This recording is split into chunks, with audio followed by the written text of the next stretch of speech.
the distant roar of the sea across wind-swept dunes. It shifts between tense susurration and violent fury. Through the fog of memory we hear it still. It never leaves us. But the year has grown long, and with its passing I fear that the sublime din of distant memory may be changed forever. For you see, our chosen battlefield, home of glorious combat and legendary death, has been wrested away from us, and now lies under the shamefully comfortable blanket of peace. And so we are forced to wander, eyes lowered, into the dark, in search of fury's noble wrath. But take heart, my bearded bastards, for the sights and sounds of the arena have a new home. And so I ask you, has your life grown dull? Do you long for the rage of battle, the frenzy of mortal struggle, of glorious death? Then allow me to welcome you back to Splatterface. The cradle of heroes, the tomb of legends, we find ourselves in a brand new venue, far below the foot of the screaming peaks, where we have once again assembled 12 bloodthirsty competitors who seek to take the champion's crown. But who will crush, will cleave their way to the top? This is a question whose answer will be found by the end of this, our third annual Splatterface tournament.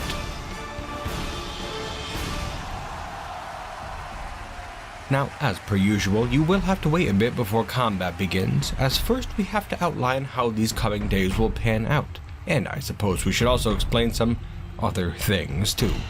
To that end, yes, you will notice that the scenery has changed a bit since last year, and now our humble little tournament is taking place down here, in the slag tunnels, beneath Splatterface proper. This is due to a number of unforeseen and sadly unpreventable events last year that caused our former sponsors to abandon us, and so funding has been a little sparse. As such, we have graciously lent out our mountain fortress for the time being so that we can afford to live. And what lives we're leading down here in the tunnels, the very arteries of the mountains. How exciting and cozy to boot. Also, please note the exciting new layout down here. We have a lot more space to play around with, and the miners have certainly been hard at play this past year, as you can see. Yep, all sorts of surprising new touches for this year's games that we'll be detailing in a bit. So for now, gird your loins. Moving on now to the rules and event layout. Exciting. As in previous years, we've scraped the absolute bottom of the barrel to assemble a ferocious flock of 12 feisty fighters that will be paired up at random in round 1. Those who survive will move on to round 2, and then the 3 remaining fighters will be forced to fight in a titanic 3-way battle that will give us this year's prime challenger. And what will that challenge be, you ask? Well, of course that challenge is a one-on-one duel against the reigning champion of Splatterface of 2 years, the Battle Beetle. Armed with a deadly short sword and encased in a suit of bronze, the Beetle is a seasoned veteran, well versed in the ways of the arena, and will certainly pose a devastating threat to whoever is lucky enough to face him in this year's Apex. It's bound to be a good one, and so I beg you, once again, to gird those loins. And now, the rules of battle. After a match begins, all hits are totally on the table, and the cheaper the better, I say. The opponents engage in their deadly dance until one finally falls. But this does not yet seal the deal, because first, the last one standing must survive a timer of 5 anvil strikes.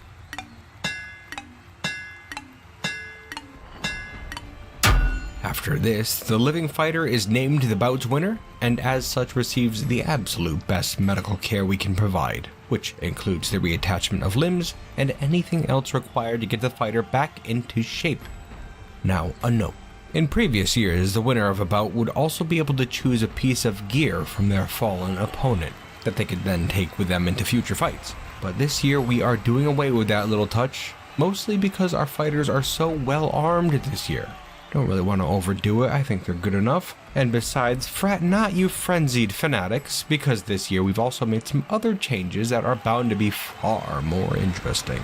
You see, in round 1, each bout will be taking place in a distinctly deadly arena, custom crafted with creative carnage in mind. Before each bout in round 1, a different randomly selected arena will be chosen, with none being used more than once. That should keep things interesting, eh? Well, I suppose you wouldn't know quite yet, so let's have a look at the arenas, eh? First up we have the Beast Arena. A rounded ring of stone with a special guest thrown in for good measure. What beast will it be, you ask? Well, anything from Crundle to Cave Dragon is on the table, so this could well be anyone's fight right here. Next up we have the Magma Grotto. At the match's start, a steaming stream of red-hot magma will begin flowing from the ring's roof and into the pit in the center. Fighters had better watch their step, or else the fight could be over very quick. After that we have my personal favorite, the Archer's Trial. A square ring with a fortified archer right smack dab in the middle. Now, I'm going to note that the archer will be armed with wooden arrows, but that should still be more than enough to make things terribly tumultuous for our fighters. Next up, there's the ultimately deadly Waterfall Bridge. This particular arena is bound to end a fight very quickly, as a single missed step could easily lead to a watery end. Let's face it, folks, this here is a death trap. I feel bad for whoever gets sent into this one. After that we have a familiar face, the standard Splatterface ring. With no frips, frills, or a single death trap to speak of, this here is a battlefield that will put our fighters' true skills to the test. And last but not least, we have this ring over here that we haven't really figured out what we're doing with. I don't know, expect some sort of water or beasts or I'm not too sure. We'll call this one the Wild Card Arena. It should be interesting. 6 arenas, 6 bouts, 6 winners that will pass on to round 2, where we might have some more deadly surprises in store. Or not. Still really haven't figured that out yet, so it should be interesting. Now, before we go on, I've got an important note here, so listen up. We're going with a bit of a format change this year. In previous years, we saw round 1 matches take place every other day or so, but this year we're going to have the entirety of round 1 take place on one dynamic day, 1 week from now, and future rounds will take place weekly after that. Again, hopefully. I say this because it's going to be a new thing and we're really hoping it all turns out well. Regardless, you'll know when it's coming as long as you keep your peepers peeled. Just be sure you do not miss it, you bastards. It's going to be a real spectacle. Ooh, speaking of you all being bastards, hey, I gotta tell you guys that this year is going to be just like last year in that we here at Splatterface and those fighting down in the pits have the power of granting clemency in absolutely any situation. This is something that happened more than usual a lot last year and some of you guys lost your minds. So I'm gonna tell you, if the bizarre concept of mercy has you very upset, then you should grab a nice soft hanky and go weep out in the tunnel somewhere, because there's a solid chance it's going to happen again. This is your warning, you weepy bastards. Same goes for rule changes or any sort of stuff like that.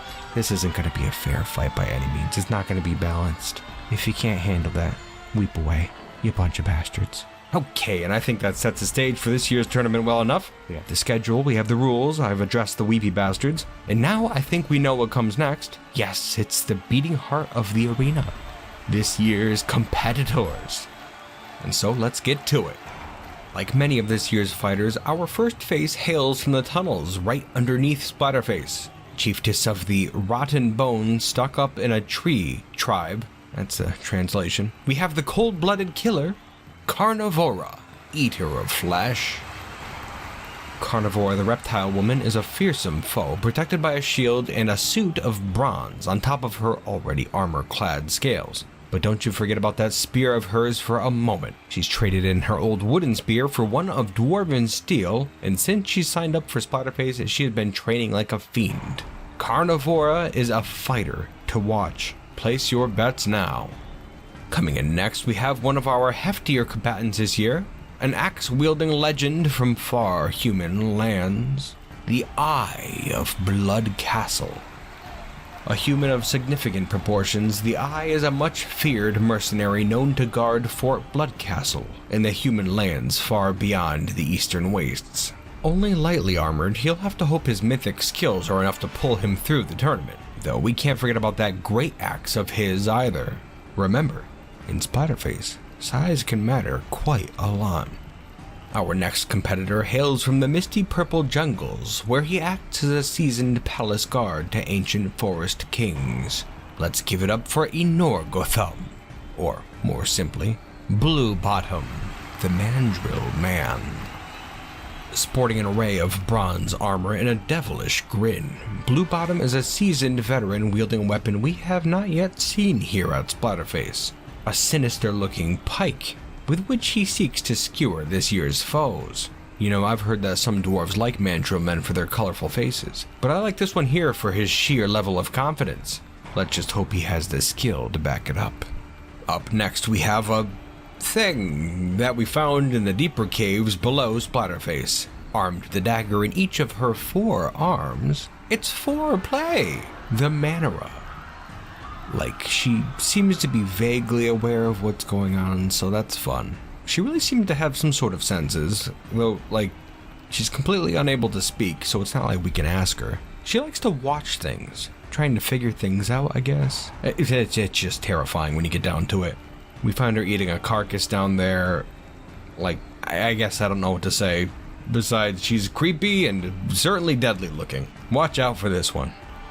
Moving on now to a savage beast who, like many others, hail from the tunnels below the arena here. He's a wrinkle-skinned fighter with a shining steel blade. It's Pinky, the Mulmarian. Now, this hefty competitor really caught us as a surprise. Normally, Mulmarians are fairly benign creatures with animalistic levels of intelligence, but this one here seems to have really taken to the blade. As such, he's been trained by our best swords dwarves, and we're thinking that Pinky here, despite his lack of armor, stands to go far this year. But, like the rest, we'll have to wait and see now, won't we? Good luck out there, you naked bastard. Up next, we have yet another local who nearly drowned a member of our very own expeditionary force. She's a flailing brute with nasty designs. Quaggot, the Reacher. Yeah, our explorers were out in the tunnels one day and came across a shriveled corpse by a lake's edge. They didn't think much of it and were about to leave when the thing suddenly struck, grabbed a dwarf and attempted to bring him back into the murky water. Long story short, this creepy lady here has just the kind of attitude we need here in the arena, so we gave her some flails, armor, and an ample amount of training. Who the hell could say how she'll do? Keep an eye on her, fighters, because she's got some tricks up her sleeves. Finally, coming in next, we have a fighter with a sense of duty. A civilized fellow who's a stellar conversationalist, armed with a handy halberd at that. It's Radok, the Gorlak. Thankfully, on their way home, the same explorers who recruited Quaggot also stumbled into Radok here, who was incredibly interested in our humble arena. This burly Gorlak works as a tunnel guide for wandering dwarves and has more than his fair share of experience against the dark denizens out there. But the question is, how will he fare against the denizens of Splatterface? Well, stay the hell in your seats and we'll find out soon enough now, won't we? A silent walker of the dark. Our next fighter hails from tunnels far, far away. For a change, armed with her deadly bow, Jangles, the plump helmet woman. A rare sight in Splatterface, we have a ranged competitor, who I can tell already is going to be a fan favorite. With her energetic personality, she is sure to steal the hearts of the audience as adeptly as she steals the life from her opponents. Seriously though, that bow is not to be underestimated. Whichever arena she ends up in will make a terrific difference. 50 gold coins to the first person who can tell me how she hits anything when she doesn't even have eyes. Good luck out there, Jangles. Finally, with our next contestant, we emerge from the tunnels below and look to the skies above. With razor-tipped talons and gnashing jaws, it's Kata, the Harpy. Now, this is an odd one. Kata is a flying fighter, which could pose a terrible threat to her opponents, but I'll have you know her lack of weapons, a striking disadvantage to be sure. However, perhaps the Harpy has no need of a weapon. Some fighters use flashy tools to defeat opponents, but others make do with the gifts of their gods. and in Kata's case, this so happens to be a maw of crushing teeth. How she'll bite from within that helm though, I couldn't really say, but I suppose we'll find out soon enough, eh? Next up we have an ironclad caravan guard who is right at home in the burning eastern wastes, wielding her mace and sporting a mouth of venomous razors. It's Fury, the Gila monster woman. Now you might be quick to write off this rather small fighter, but you'd be a silly bastard if you did. Be careful not to judge a book by its cover, my friends, because oftentimes a fighter's best ally is an unassuming nature. Personally, I think a small fighter with a job defending caravans sounds pretty darn impressive. I think Fury's gonna hold her own just fine. Hey, don't let me down out there, eh, Fury? Good luck to you. Coming in next, we have a couple of fighters from the newly, sadly, reconstructed goblin pit known as the Tower of Maggots. We have first a sassy goblin warrior who enjoys long walks on the beach and flaying the fallen corpses of her foes, Grin. Admittedly, the goblin has a fairly standard getup, clad in iron and wielding a simple short sword and shield, but boy, that is a lot of iron. Boots, greaves, helm, and mail. Anyone who faces Grin out there should hope they get in a lucky shot, and quick too. Bear in mind that this goblin is a skilled warrior, an elite combatant, capable of crushing her enemies like a whole bunch of easily crushable objects. A truly fearsome force, and this our third Splatterface. And coming in last, but by no means least, we have a shaggy heap of well-muscled monster, Wump the Troll. Our biggest competitor this year, Wump hails from the Tower of Maggots, just like her friend Grin. Though unlike her friend, Wump stands more than 4 times the size of a typical Splatterface dwarf, and towers over even Pinky the Mulmarian. The question is though, will her rather sparse armor and steely maul be enough to crush through her opponents? I'm willing to bet it'll do the trick just fine. Now that's going to do it for this year's fighters. It's quite a crew, and I could not be more eager to see how they'll do out there. And before we go getting them all paired up, I'm thinking we should get them out into the arena floor just to see how they size up with one another, get a better idea of things. Yep, here we go. Yep, now we can see them. Overall, a lot more heft in the lineup than previous years, that's for sure. Look at Wump. Wow, that is a large troll. And then down there at the other end of the spectrum, we have our Gila monster, Fury. Oof, she has to be feeling a little daunted out there. Just remember, Lizard, the bigger they are, the harder they fall. Also going to take this time to note the dwarven pronunciation of Gila with a hard G. That's the way we on this side of the dunes pronounce it. Apparently some people pronounce it correctly with an H. It's not how we do it over here.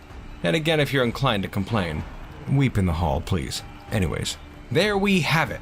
So gather your gold and start formulating your bets, but don't go too far because now we have to figure out our lineup. And so here we go. First up we have Kata versus Foreplay. Then Pinky versus Jangles. Carnivora versus Fury. Quaggat versus Grin. The Eye versus Blue Bottom. And last up in round 1 we have Radok versus Wump. My bearded bastards, we have only just begun this year's festivities, and we have oh so much more to get through. So, place your bets, grab a drink, and do not leave your thrones for even 1 second, because next week, combat begins here in round 1 of Splatterface.